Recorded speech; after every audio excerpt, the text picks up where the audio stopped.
سورہ یونس کا رکوع نمبر 11 اور 11ویں پارے کا رکوع نمبر 16. اس کا بھی حسب معمول سب سے پہلے لفظی ترجمہ ہوگا مختصر گرامر کے ساتھ، پھر انشاءاللہ اس کی تفسیر ہوگی. اعوذ باللہ من الشیطان الرجیم، بسم اللہ الرحمن الرحیم. اچھا سوری، پچھلے پارے کی پچھلے رکوع کی ایک آیت رہ گئی تھی، میری نظر نہیں پڑی تھی اس آیت پر. ثم ننجی رسولنا والذین آمنوا کذالک حقا علینا ننجی المؤمنین. قل فانتظروا، اے نبی آپ ان سے کہہ دیجئے کہ تم بھی انتظار کرو، میں بھی تمہارے ساتھ انتظار کر رہا ہوں. پھر ہوتا کیا ہے؟ ننجی رسولنا، ہم اپنے پیغمبروں کو نجات دیتے ہیں اور جو ایمان لائے ان کو بھی اسی طرح نجات دیتے ہیں. حقا علینا، ہمارے اوپر لازم ہے، ننجی المؤمنین، کہ ہم مومنین کو نجات دیتے ہیں. تو اس میں نبی کو تسلی ہے کہ مومنین کو نجات ملے گی اور جو اسلام مخالف لوگ ہیں وہ ہلاک ہوں گے. تو یہ آیت رہ گئی تھی. اب ہم اگلے رکوع کی طرف چلتے ہیں. سورہ یونس کا رکوع نمبر 11 اور 11ویں پارے کا رکوع نمبر 16. انشاءاللہ اس کا میں لفظی ترجمہ شروع کرتا ہوں اور پھر انشاءاللہ اس کی تفسیر ہوگی. اعوذ باللہ من الشیطان الرجیم، بسم اللہ الرحمن الرحیم. قل یا ایھا الناس، اے نبی آپ ان سے کہہ دیجئے، اے لوگو، ان کنتم فی شک من دینی، اگر تم شک میں ہو میرے دین کی طرف سے، فلا اعبد الذین، تو میں عبادت نہیں کروں گا، الذین، ان معبودوں کی، تعبدون، جن کی تم عبادت کرتے ہو، من دون اللہ، اللہ کو چھوڑ کر، ولیکن، لیکن، اعبد اللہ، میں اس اللہ کی عبادت کروں گا، الذی یتوفاکم، جو تمہیں موت دیتا ہے، وامرت، اور مجھے حکم دیا گیا ہے، ضربت کی طرح یہ، ان اکون من المؤمنین، کہ ہو جاؤں میں بھی مومنین میں سے، وان، اور یہ بھی حکم دیا گیا ہے، اقم، اقام یقیم اقامتاً، قائم کرنا، اقوم تھا اکرم کی طرح، اور مجھے یہ بھی حکم دیا گیا ہے، اقم وجہ کا، کہ تو اپنے چہرے کو سیدھا رکھ، للدینی، دین کے لیے، حنیفاً، حنف میلان کو کہتے ہیں، حنیفاً عن الادیان الباطلہ، یعنی کٹتے ہوئے، جھکتے ہوئے، جتنے بھی باطل دین ہیں ان سے منہ موڑتے ہوئے، ان سے ٹرن ہوتے ہوئے، ان سے کٹتے ہوئے سیدھے دین کی طرف میں اپنا چہرے کو رکھوں، یہ بھی مجھے حکم دیا گیا ہے. وَلَا تَكُونَنَّ مِنَ الْمُشْرِكِينَ، اور تو مشرکین میں سے ہرگز نہ ہو جا. وَلَا تَدْعُوا، اور اے نبی آپ مت پکاریے، یا اے قرآن سننے والے پڑھنے والے تو مت پکار، من دون اللہ، اللہ کے سوا، ما، ان معبودوں کو، لا ينفعوک، جو تجھے فائدہ نہیں پہنچا سکتے، ولا یضرک، اور تجھے نقصان بھی نہیں پہنچا سکتے. فَإِن فَعَلْتَ، اے نبی اگر آپ نے ایسا کیا، یا اے لوگو جو بھی قرآن پڑھ رہے ہو، اے ہر وہ شخص اگر تو نے ایسا کیا، فَإِنَّكَ إِذًا، تو ہو جائے گا تو، اذن اذ کان کذا، اگر تو نے ایسا کیا تو ہو جائے گا تو، من الظالمین، ظالمین میں سے. وَإِن يَمْسَسْكَ اللَّهُ بِضُرٍّ، اور اگر اللہ چھو لے تجھے، مسا یمسو اصل میں تھا مسیسا یمسسو، مس کرنا، اللہ تجھے نقصان کے ساتھ چھو لے، یعنی اللہ تجھے نقصان پہنچائے، یہ مطلب ہوتا ہے اس کا. فلا کاشف لہو، تو کوئی دور کرنے والا، کاشف کھولنے والے کو کہتے ہیں، دور کرنے والے کو کہتے ہیں، تو کوئی اس نقصان کو کھولنے والا یعنی دور کرنے والا نہیں ہے، الا ہو، مگر وہی اللہ ہے. وَإِن يُرِدْكَ، ارادہ یرید ارادتاً، ارادہ کرنا، اور اگر اللہ ارادہ کر لے تیرے ساتھ، بخیر، خیر کا، فلا راد لفضلہ، رد یرد ردن، ردد یردود سے رد کرنا، راد اصل میں تھا راددن، ضاربن کی طرح، تو فلا راد، کوئی رد کرنے والا نہیں ہے، لفضلہ، اس اللہ کے فضل کا، یصیب بہ، اللہ چاہتا ہے، پہنچا دیتا ہے، بہ وہ فضل، من یشاء من عبادہ، اپنے بندوں میں سے جس کو چاہتا ہے، وَهُوَ الْغَفُورُ، وہ معاف کرنے والا، الرحیم، رحم کرنے والا ہے. قُلْ يَا أَيُّهَا النَّاسُ، اے نبی آپ کہہ دیجئے، اے لوگو، قَدْ جَاءَكُمُ الْحَقُّ مِنْ رَبِّكُمْ، حق آ چکا ہے تمہارے پاس تمہارے رب کی طرف سے.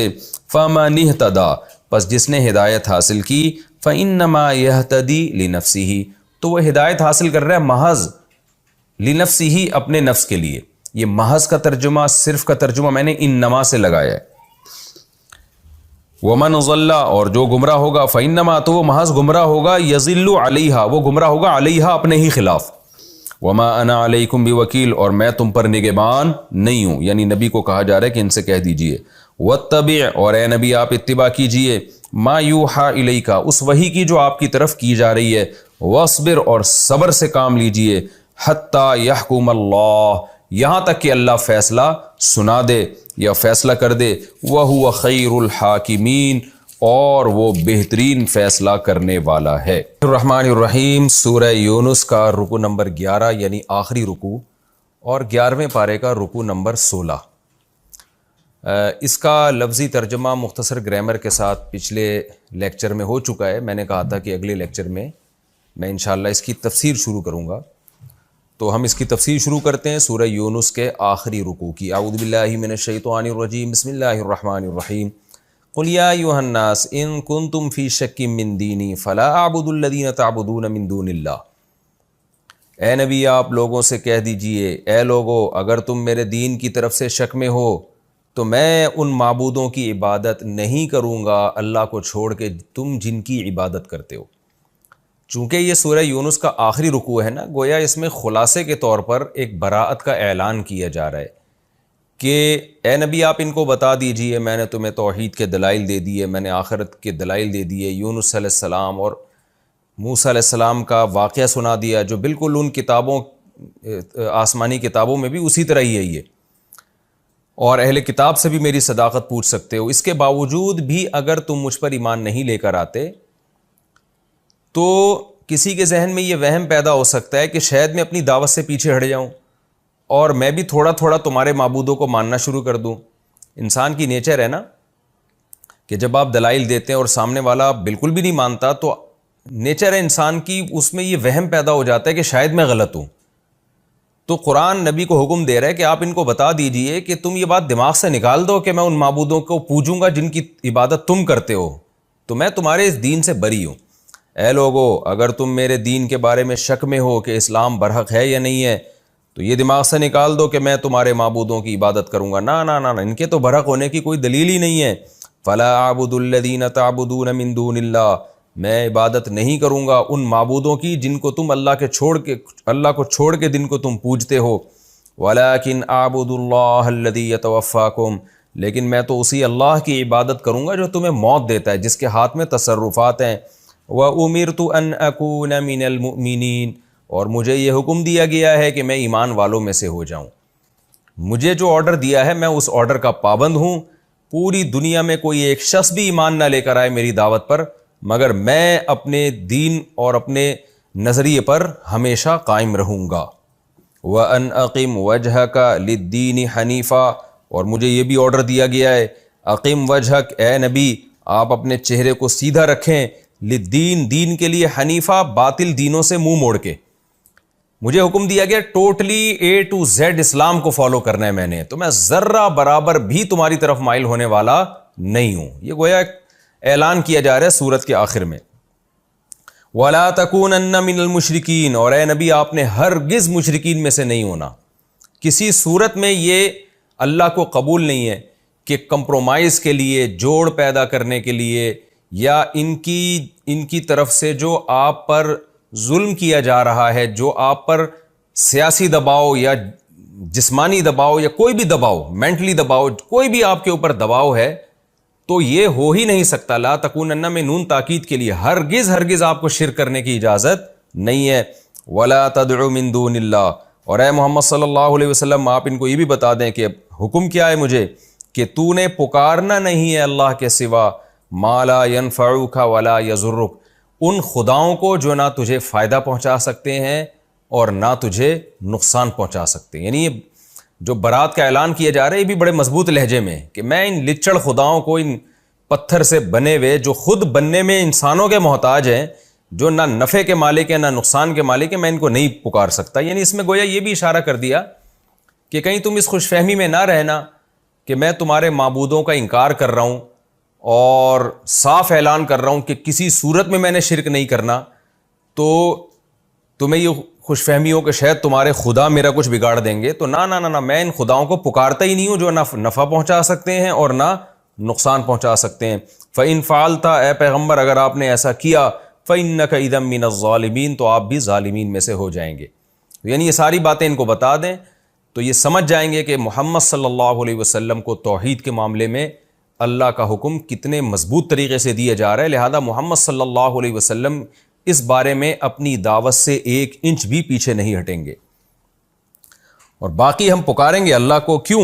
وَإِن يَمْسَسْكَ اللَّهُ بِضُرٍّ، اس لیے کہ اللہ کی یہ طاقت ہے کہ اگر اللہ آپ کو چھوئے نقصان کے ساتھ، یعنی اللہ آپ کو نقصان پہنچانا چاہے، فلا کاشف لہ الا ہو، تو اس نقصان کو کوئی دور نہیں کر سکتا سوائے اس اللہ کے۔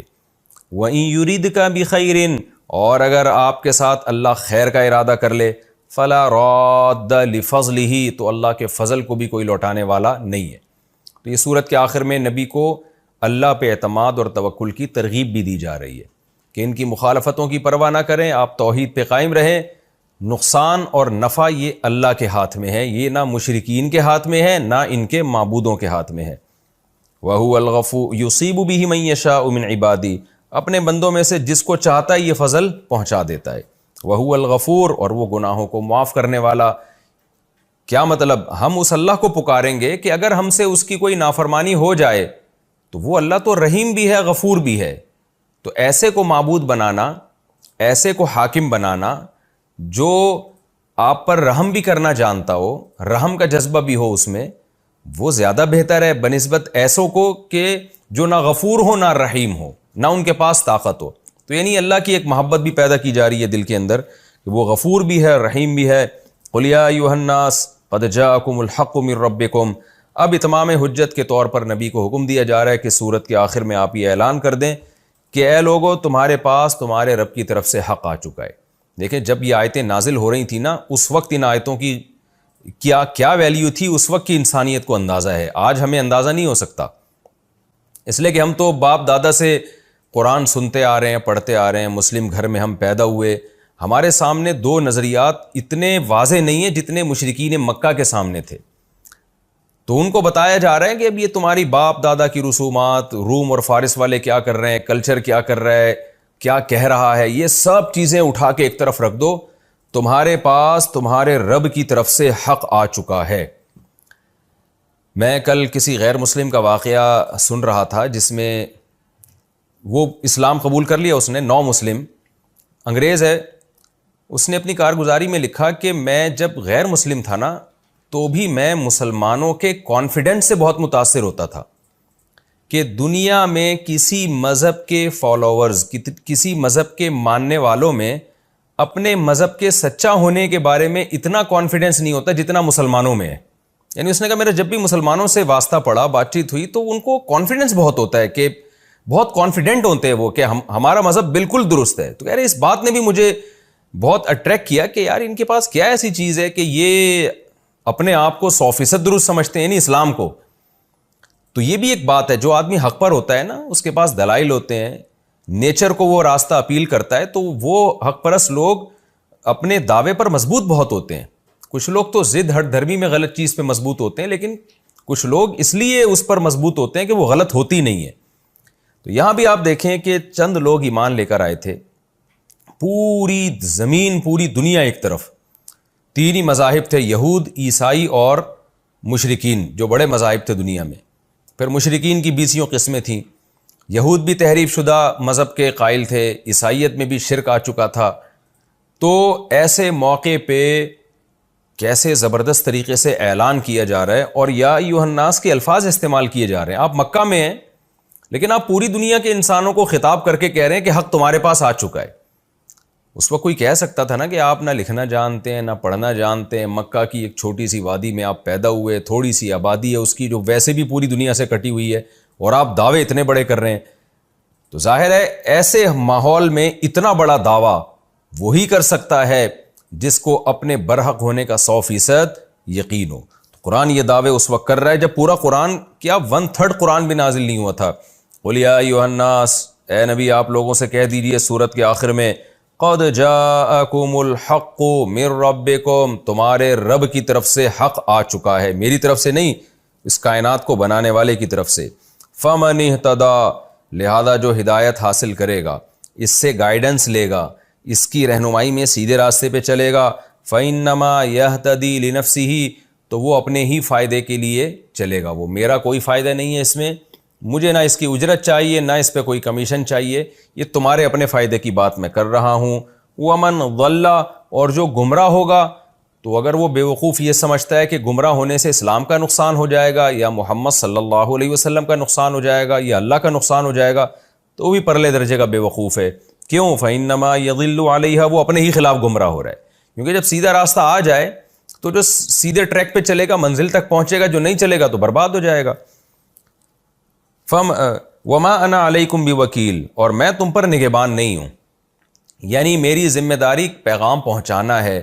اب اگر تم میں سے کوئی جہنم میں جائے گا تو میں ذمہ دار نہیں ہوں اس کا، تو میں ذمہ دار ہوتا تو میرا نقصان ہو جاتا یقیناً، کیونکہ اللہ پھر مجھ سے پوچھتا ہے کہ یہ ایمان کیوں نہیں لے کر آئے، تو میرا تو کوئی نقصان نہیں ہے، میرا کام ہے پیغام پہنچا دینا، میں تمہیں صاف صاف پیغام پہنچا رہا ہوں۔ دیکھیں اس ماحول میں کتنے کانفیڈنس کے ساتھ آپ صلی اللہ علیہ وسلم یہ اعلان کر رہے ہیں، تو مشرکین بھی حیران ہوتے ہوں گے اور یہ چیز ان کو اٹریکٹ بھی کرتی ہوگی۔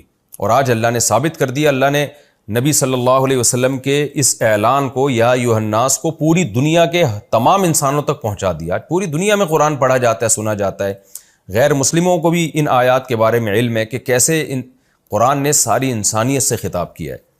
وَاتَّبِعْ مَا يُوحَىٰ إِلَيْكَ، اور اے نبی ہم آپ کو بھی حکم دے رہے ہیں کہ آپ کی طرف بھی جو وحی کی جا رہی ہے آپ نے اسی کو فالو کرنا ہے، کلچر کے پیچھے نہیں چلنا۔ وَاصْبِرْ، اور مخالفت کی پرواہ مت کریں بلکہ صبر کریں۔ آپ پوری دنیا ایک طرف، آپ چند لوگوں کے ساتھ ایک طرف، ظاہر ہے اس میں صبر ہی کرنا پڑے گا، تو آپ صبر کیجئے۔ حتیٰ یحکم اللہ، یہ صبر ہمیشہ نہیں کرنا پڑے گا، ایک وقت آئے گا کہ اللہ اپنا فیصلہ کر دے گا، یعنی عملی فیصلہ، پریکٹیکلی فیصلہ۔ زبان سے تو اللہ نے فیصلہ پہلے ہی کر دیا حق کیا ہے باطل کیا ہے، عمل بھی کر کے دکھا دے گا، یعنی مکہ فتح ہو جائے گا، اسلام کو غلبہ مل جائے گا اور لوگ جوق در جوق اسلام میں داخل ہونا شروع کر دیں گے اور اسلامی خلافتیں دنیا میں پھیل جائیں گی، تو اس وقت تک آپ صبر کیجئے۔ وَهُوَ خَيْرُ الْحَاكِمِينَ۔ اب سوال پیدا ہوتا ہے، گراؤنڈ ریئلٹی تو یہ کہہ رہی ہے کہ اللہ عملاً کیا فیصلہ کرے گا، سارے اسباب تو مشرکین کے حق میں جا رہے ہیں، تو اللہ نے بتا دیا اللہ سب سے بہترین فیصلہ کرنے والا ہے۔ جب وہ ارادہ کر لیتا ہے تو اس کے فیصلوں کے آگے کوئی تدبیر کارگر ثابت نہیں ہوتی۔ تو اللہ نے بھی ارادہ کر لیا اسلام کو دنیا میں غالب کرنے کا، تو اے نبی آپ صبر کیجیے، اللہ بہترین فیصلہ کرنے والا ہے۔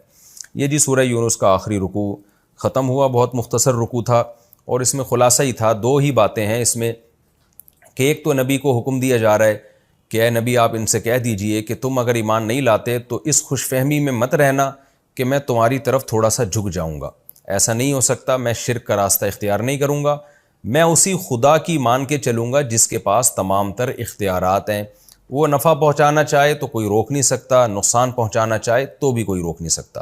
اور دوسری بات یہ کہ لوگوں کو یہ اعلان کر کے بتا دیا جائے کہ حق تمہارے پاس آ چکا ہے، اب تک تمہارے پاس سیدھا راستہ نہیں تھا، تمہارے پاس ہو سکتا ہے ٹوٹا پھوٹا میڈیکل سائنس کا علم ہو سکتا ہے تمہارے پاس انجینئرنگ کا علم ہو سکتا ہے تمہارے پاس اور بہت سارے ہنر ہوں، لیکن سیدھا راستہ انسان کو انسان بنانے کا راستہ، اور وہ راستہ جس پہ چلنے سے خدا خوش ہوتا ہے، جو فطرت کا راستہ ہے، وہ تمہارے پاس نہیں تھا، وہ راستہ آ چکا ہے تمہارے پاس، تمہیں اب صحیح اور غلط کی تمیز ہو جائے گی اگر اس کو فالو کرو گے۔ اب وہ آ چکا ہے، پہلے نہیں تھا تو تم پر حجت تمام نہیں ہوئی تھی، اب قرآن کے ذریعے وہ آ چکا ہے۔ تو یہ بہت اہم آیت ہے اس رکوع میں۔ اور آخر میں کہ دو باتیں اور بھی، کہ جو ہدایت حاصل کرے گا اپنے فائدے کے لیے، اور جو گمراہی پہ چلے گا اپنا ہی نقصان کرے گا۔